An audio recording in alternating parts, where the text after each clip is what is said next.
Oh, hello guys, welcome to Vision Topper and I am Aditya for your second physics class.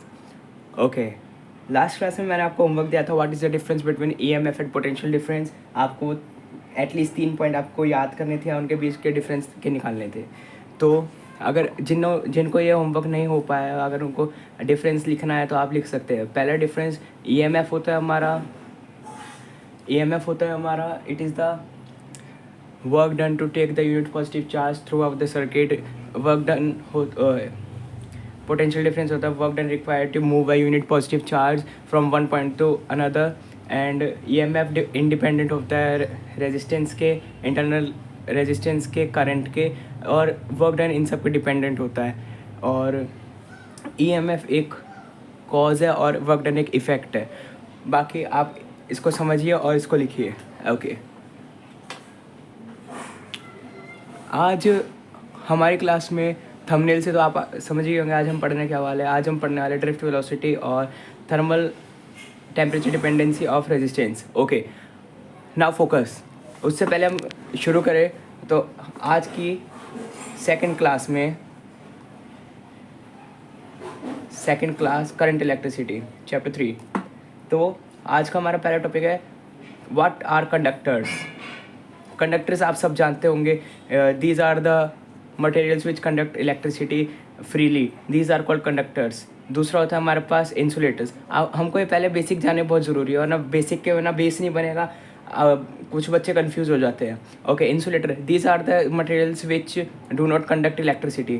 Third, अब एक नई term आती है, आपने पहले भी सुन रखी होगी, semiconductors. Okay, these are the conductors. These are the conductors which behave like, actually these are the materials which behave like both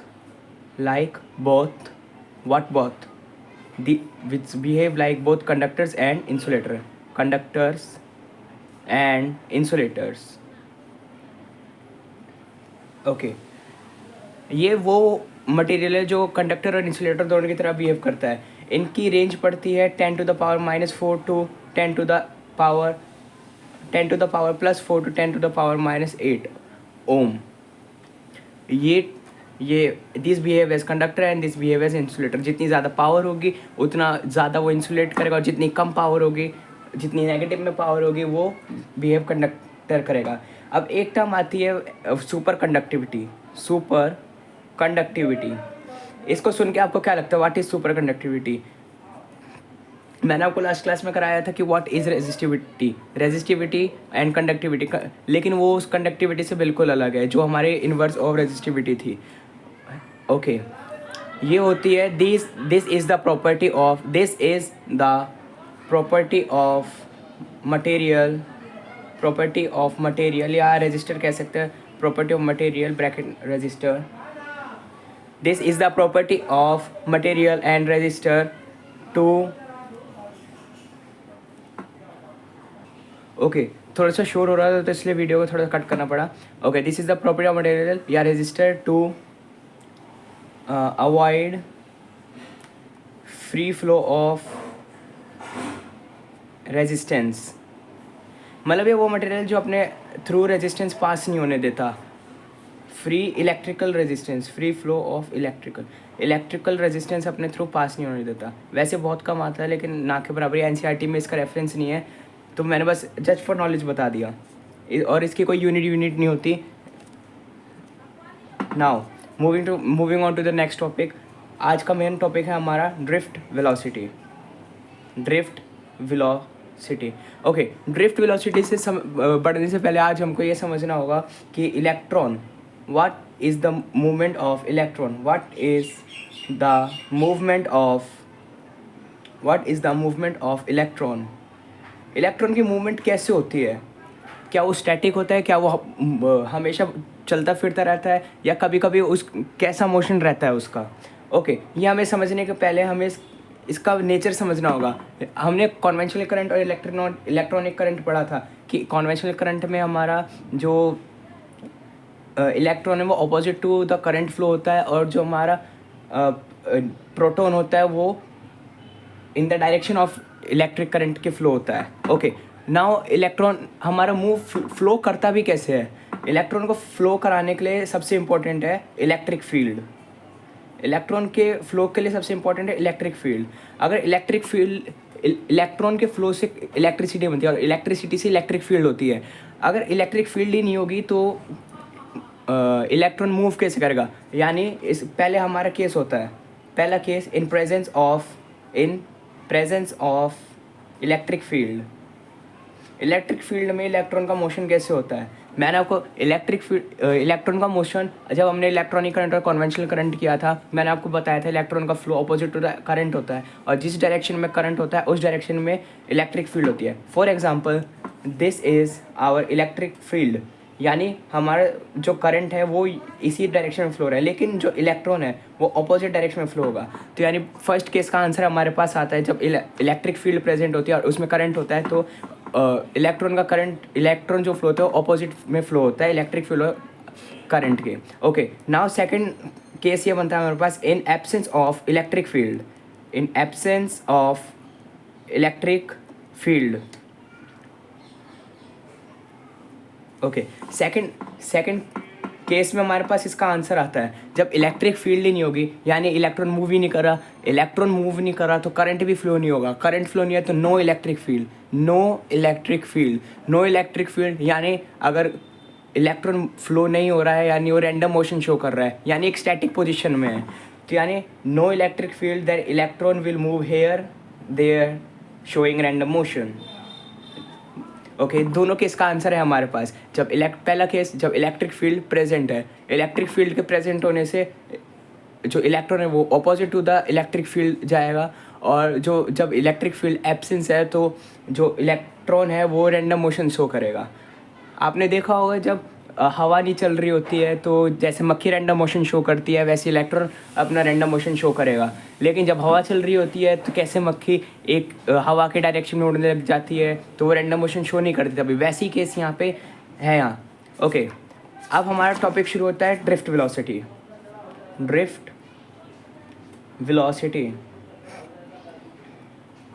okay, what is drift velocity. Drift velocity होती है the average time. Drift velocity defined as the average time of a free electron. Actually velocity time गलत लिख दिया. The average velocity of a free electron of a conductor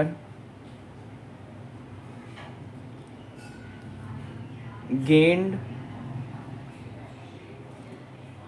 in a unit time. ये होती है हमारी drift velocity, या इसको हम ऐसे भी डिफाइन कर सकते हैं the average time, the average velocity या एक्सेलरेशन, द एवरेज वेलोसिटी या acceleration gained by a free electron of a conductor is called drift velocity. इसको हम डिनोट करते हैं VD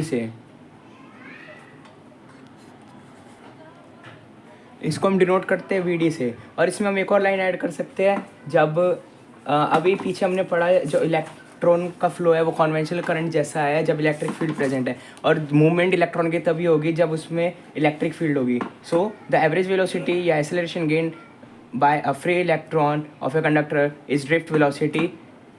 और यहाँ पे हम एक लाइन और ऐड कर सकते हैं of a conductor opposite to the electric field is drift velocity. तो ड्रिफ्ट वेलोसिटी की हमारी एक अगर प्रॉपर डेफिनेशन देखी जाए तो ये हमारी प्रॉपर डेफिनेशन है. हम ड्रिफ्ट वेलोसिटी को VD से डिनोट करते हैं. ओके, VD का ड्रिफ्ट वेलोसिटी का एक्सप्रेशन होता है -E, capital E tau upon m. This is not tau, it's tau, TAU. हम तो इसे क्लास में ताऊ पढ़ते हैं. बहुत मज़ा आता है इसको पढ़ने में। वैसे है ये ग्रीक लेटर जैसे अल्फ़ा बीटा गामा कापा ये सब है, तो वैसे टाउ है एक्चुअली, टाउ सॉरी ये ई जो हमारे ये इलेक्ट्रॉन का चार्ज है, electron charge, capital E electric field, small M mass of electron, mass of electron. Okay, अब ये एक्सप्रेशन, ये तो हमारा मेन एक्सप्रेशन जो हमें डिराइव करना है। So derivation of drift velocity. Okay, now focus on this. Pen paper सब रख दीजिए और यहाँ फोकस कीजिए। मैं क्या बोलूँगा, अगर आप नहीं समझेंगे तो ये आपको शायद डेरिवेशन रटनी पड़े। ये हमारी इलेक्ट्रिक फील्ड है, इसके अपोजिट में हमारा इलेक्ट्रॉन है। इसमें अब हमने न्यूटन का सेकंड लॉ पढ़ा है। न्यूटन का सेकंड लॉ बोलता है F = ma, और एक्सेलरेशन यहाँ पे डेफिनेशन के according average acceleration gain by A free electron of a conductor. तो एक्सेलरेशन हमें निकालनी है F/m। ये एक एक्सप्रेशन है, इसको इक्वेशन 1 मान लेते हैं। अब इलेक्ट्रिक फील्ड का फॉर्मूला मैंने आपको पिछली क्लास में बताया था। Electric field = force upon charge. हाँ, फोर्स अपॉन चार्ज। अब यहाँ पे चार्ज हमारा इलेक्ट्रॉन का है, तो इलेक्ट्रिक फील्ड हो जाएगी हमारा फोर्स अपॉन इलेक्ट्रॉन का चार्ज। इसको क्रॉस मल्टीप्लाई कर देंगे इससे, electric field into small e = force की जगह हम इसे यहाँ रख देंगे। एक्सेलरेशन, पुटिंग दिस इक्वेशन, इसको 2 मान लेते हैं, पुटिंग इन 1, एक्सेलरेशन हो जाएगी हमारी capital E into small e upon m। Okay, अब यहाँ पे एक और चीज़, रिलैक्सेशन टाइम हमारा आता है। What is relaxation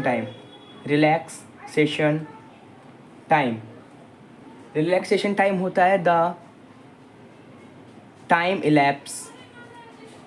elapse between two successive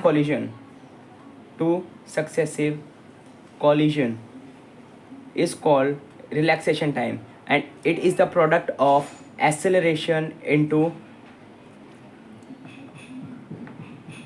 yes sorry, इसका कोई रिलेशन नहीं है, ये सिर्फ टाइम इलैप्स है between two successive collision. Okay, ये हमारी ड्रिफ्ट वेलोसिटी में ये ऐसे काम आता है। जो हमारी ड्रिफ्ट वेलोसिटी है वो प्रोडक्ट होती है एक्सेलरेशन इनटू रिलैक्सेशन टाइम का, relaxation time. And relaxation time को हम कैसे डिनोट करते हैं, टाउ से। सो ये हमने यहाँ निकाला, लेट दिस इक्वेशन 3 से हमने वैल्यू ली capital E upon small e m into tau vd। Okay, ये हमारी नेगेटिव में होगी। Okay, now tell me why drift velocity is equal to minus of capital E into small e tau upon m। Main motive है यहाँ पे minus क्यों है, think about it.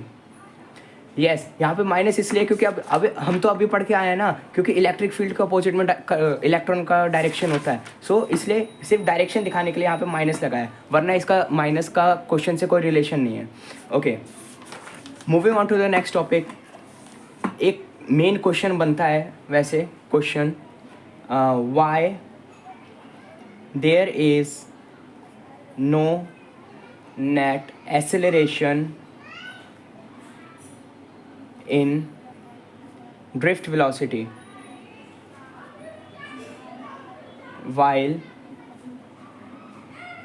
it accelerate the electron for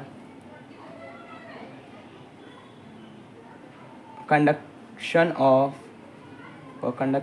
of electricity। देखिए, जब electron का movement होगा तभी तो इलेक्ट्रिसिटी कंडक्ट होती, और जब ड्रिफ्ट वेलोसिटी है उस पर फोर्स लगाएगी उसमें एक्सेलरेशन होगा। लेकिन जो एक्सेलरेशन है वो नेट एक्सेलरेशन नहीं होता। फॉर एग्जांपल, आपने किसी बॉडी पे फोर्स लगाया, for example this is pen, मैंने पेन को यहाँ से यहाँ फोर्स लगाया तो पेन मेरा यहाँ से यहाँ गया। ओके, लेकिन जब इलेक्ट्रॉन है, सपोज दिस इज़ इलेक्ट्रॉन, यहाँ पे मैंने ड्रिफ्ट वेलोसिटी से फोर्स लगाया यहाँ पे, लेकिन ये यहाँ जाके इसकी और अलग एक्सेलरेशन हो जाएगी। कैसे? For example, this is let this pen and this cap be 2 electrons. मैंने ड्रिफ्ट वेलोसिटी एक्सेलरेशन लगाया, ये इससे कोलाइड हुआ, रिलैक्सेशन टाइम, और फिर दूसरे इलेक्ट्रॉन से कोलाइड होता चला गया. Okay, now why there is no net acceleration?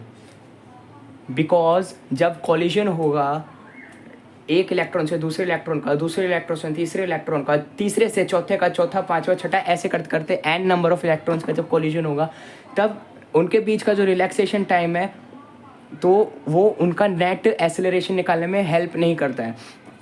सो आपने देखा होगा सीढ़ी पे आप जाइए. Okay, pause the video. मैं आपको एक चीज़ करने को बोलता हूँ. आपके घर में सीढ़ी होगी, जितनी बड़ी है, चाहे 6 कदम की है चाहे कैसे कदम की है, वहाँ पे जाइए और वहाँ पे एक बोतल, कैप या कुछ भी लीजिए. उससे आप एक बॉल को उछालिए. For example a ball, this is stairs. आपने यहाँ से बॉल उछाला, 1 2 3 डैश डैश डैश. यहाँ पे इलेक्ट्रॉन, लेट बॉल हमारा इलेक्ट्रॉन है, बॉल एक ठप्पा खाया, सक्सेसिव कोलिजन, ये एरिया आपका सक्सेसिव कोलिजन का है. फिर यहाँ दूसरा ठप्पा खाया, this area is third relaxation time, यहाँ पे तीसरा ठप्पा खाया. ऐसे करते करते सेम केस हमारे इलेक्ट्रॉन के साथ है. जैसे बॉल ठप्पा खाने के बाद उसकी एक्सेलरेशन चेंज हो रही है, वैसे ही इलेक्ट्रॉन कोलाइड करने के बाद अपनी एक्सेलरेशन चेंज कर रहा है. This is the main answer why there is no net acceleration in drift velocity. There is no net acceleration in drift velocity while it accelerate electron for conductance of electricity, because while we collide, when the electron collide with another electron, there is relaxation time and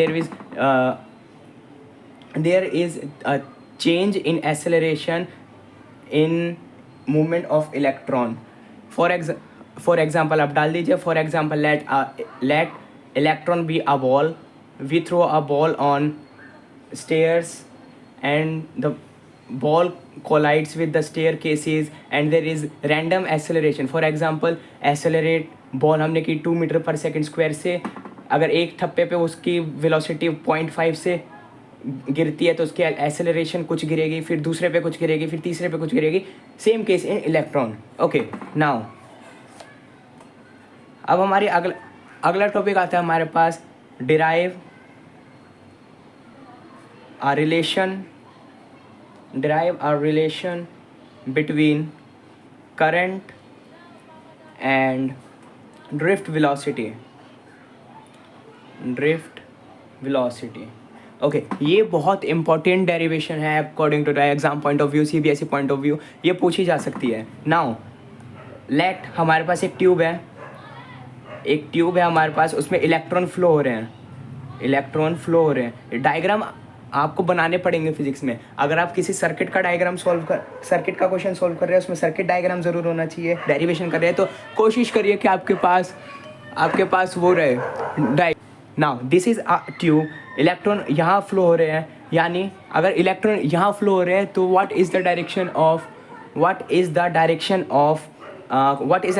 current. Sorry, अगर electron यहाँ flow हो रहे हैं this direction में, तो current का direction होगा ये.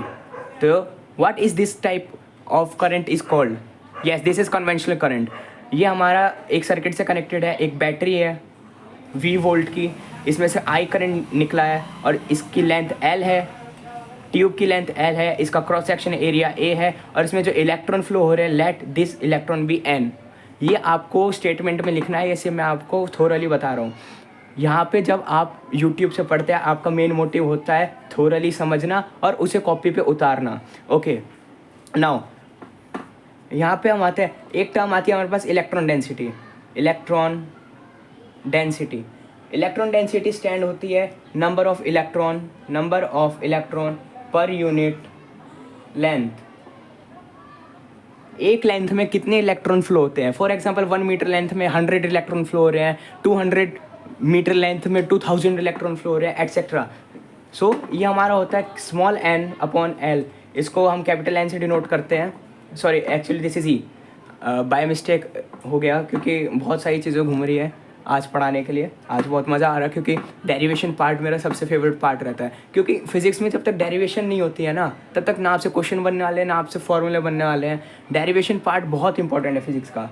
ये केमिस्ट्री थोड़ी है कि पीला मिला दिया, लाल मिला दिया, बैंगनी बना दिया और फिर क्या बोलते हैं, रीज़न मांगा तो बोला एक्सेप्शन. नहीं, यहाँ पे सिर्फ लॉजिक काम करेगा फिजिक्स में. Okay, now yes, electron density is equals to N upon L. Actually guys थोड़ी सी ना मिस्टेक हो गई है, इसलिए मैंने वीडियो कट करी क्योंकि मेरे को कुछ गड़बड़ लग रहा था। ये इलेक्ट्रॉन डेंसिटी इलेक्ट्रॉन पर यूनिट वॉल्यूम होता है, बाय मिस्टेक मेरे से गलती हो गई। यहाँ पे वी आएगा, यहाँ पे वी आएगा। इलेक्ट्रॉन डेंसिटी नाउ, छोटी सी गलती है, ये आपको भारी भी पड़ सकती है, इसलिए मैं इसको सुधारते हुए यहाँ पे अपनी गलती बता रहा हूँ वीडियो में, वरना मैं इसे काट भी सकता था। Okay, now electron density is E, electron पर यूनिट वॉल्यूम, वॉल्यूम होता है हमारा A L, area into length is equals to volume. So electron density हो जाएगी हमारी N A L.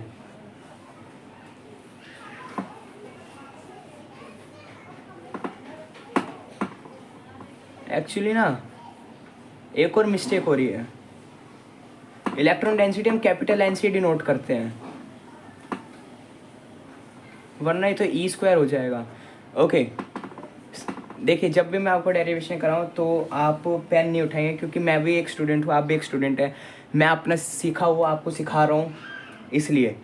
So electron density को हम कैपिटल एन से डिनोट करेंगे, यह होता है नंबर ऑफ इलेक्ट्रॉन पर यूनिट वॉल्यूम, वॉल्यूम होती है हमारी ए एल, तो capital N into L is equals to small N, तो small N is equals to N A L. तो हमने एक, हमारे पास एक प्रॉपर्टी आती है, एक फार्मूला आता है, sorry it's not property it's formula, यह हमारा होता है Q is equals to N E, small N E हमारा एन ए एल है, तो Q is equals to N into area into length is equals into electron. Okay, now अब यहाँ पे टाइम भी लग रहा होगा, मान लीजिए 22 इलेक्ट्रॉन टी टाइम में फ्लो हो रहे हैं, तो speed is equals to distance upon time हम लेंगे, टाइम होगा हमारा डिस्टेंस अपॉन स्पीड, डिस्टेंस हमारे पास एल है, स्पीड हमारे पास कैसी होगी, ड्रिफ्ट वेलोसिटी होगी वी डी। ओके, तो time is equals to L by V D. यहाँ से शुरू करते हैं।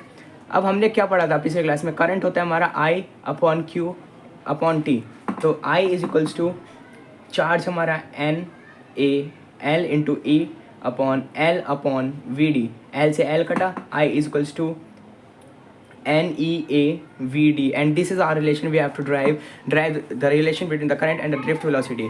Let's see what we have to do to derive this relation. First, there is a tube of length L with cross section area of N, and there are n number of electrons that are flowing in the tube, and it is connected by a circuit with a voltage of V, and there is a current which is conventional, and electron density is number of electron per unit volume, which is denoted by capital N and small n and up V.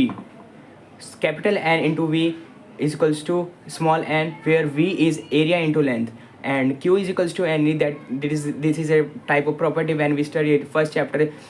Then we will see this formula and read different types and study different types of property. Q is equals to N A L E, where E is charge of electron, N is electron density, A is area, L is length. Then we have to go for the basics. Speed is equals to distance upon time.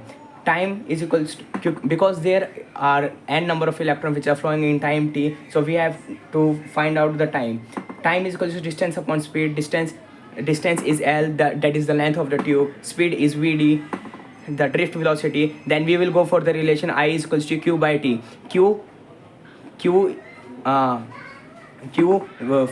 Let's say this is the first equation and this is the second equation. The Q we have derived from the first equation and put the value of the second equation. We cancel out the L and we get the relation I is equals to NEAVD. That's it. Okay.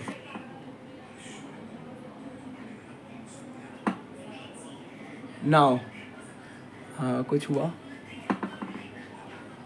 Okay, रुकावट के लिए खेद है,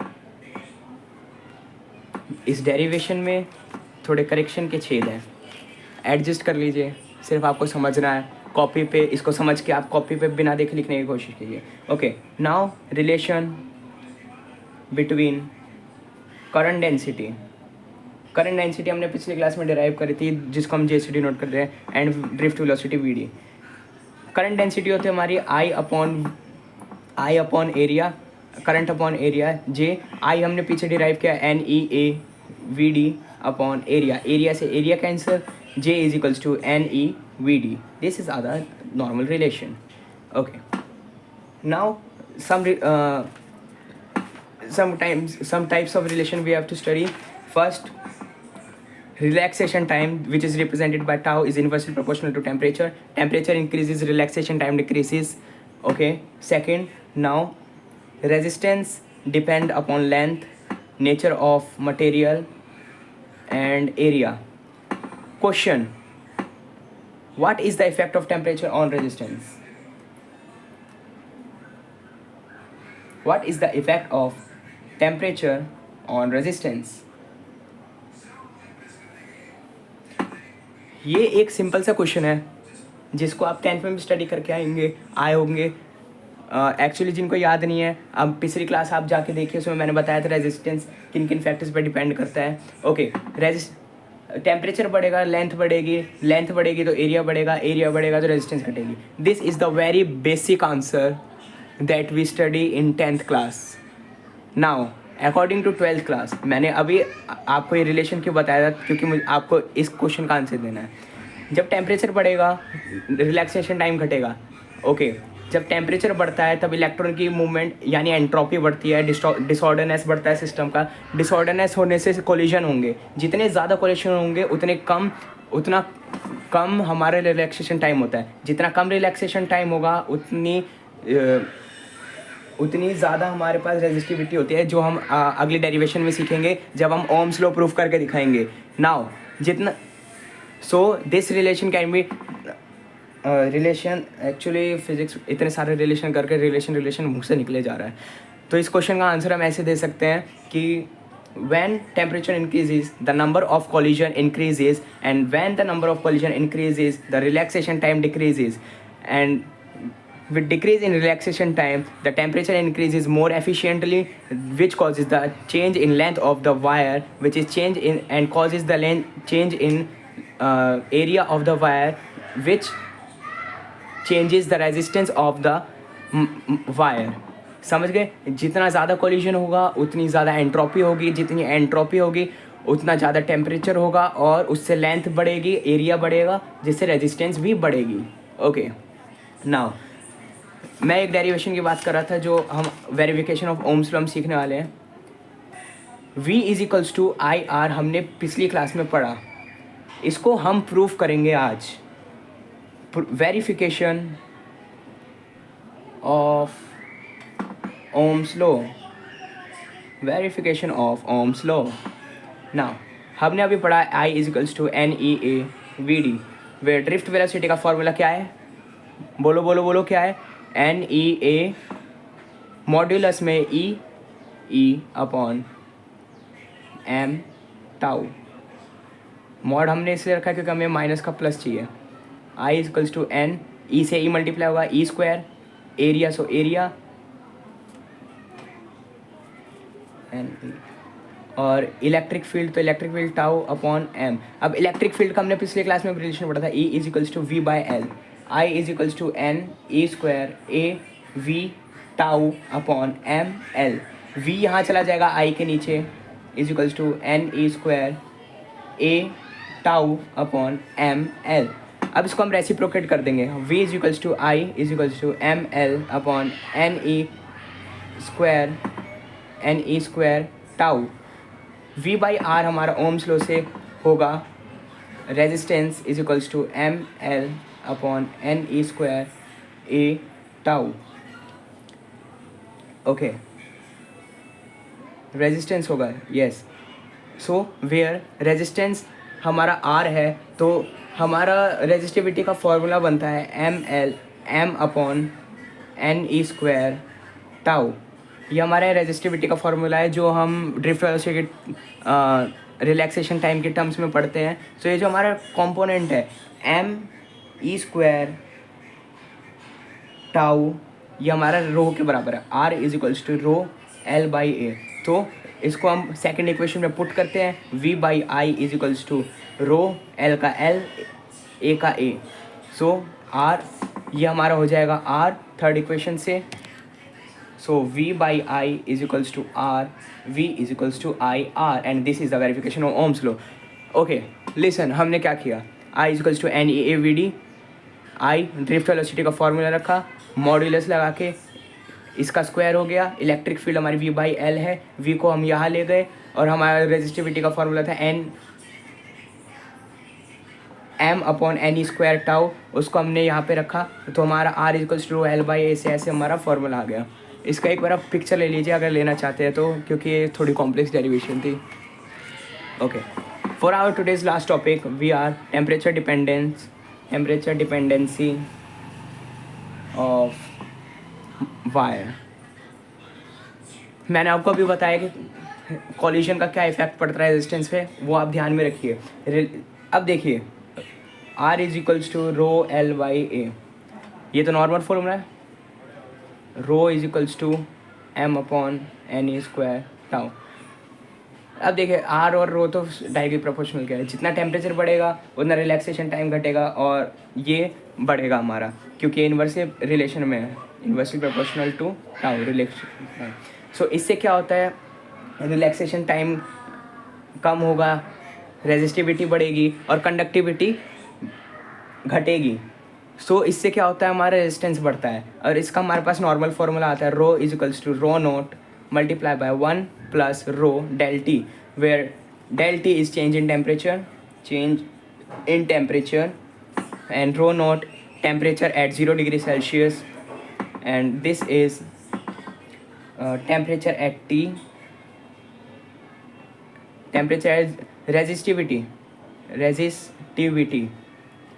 at 0 degree Celsius and resistivity at T temperature T degree Celsius. Okay, ये हमारा resistance के term में भी आता है, R is equals to R naught 1 plus में एल्फा डेल टी। ओके, कई जगह ये होता है कि आपसे ना ये अल्फा की डेफिनेशन पूछ लेती है, जो कि ये कोएफिशिएंट है। सो हम इसे डिफाइन करते हैं, इट इज़ द, इसकी ऐसा यूनिट होती है सेंटीग्रेड इनवर्स। तो this is defined as the in terms of resistance, the increase in resistivity per unit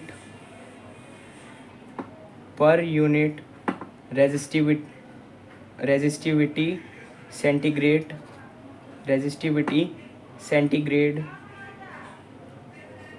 is temperature coefficient। अगर इस डेफिनेशन में कोई गलती है तो आप मेरे को बता दीजिए, वैसे शायद मेरे हिसाब से probably I am cooked this definition for sure. But आज की क्लास के लिए इतना ही। आप ये क्लास को रिवाइज करके आइए, अगर कोई भी गलती है तो आप हमें कमेंट कर सकते हैं। अब मैं आपसे मिलता हूँ अगली क्लास में, और नेक्स्ट क्लास होगी बायोलॉजी की क्लास। बायोलॉजी की क्लास हम शुरू करेंगे रिप्रोडक्शन यूनिट से। Now this is all for today's lecture. Stay tuned, stay determined, and thank you for watching vision toppers.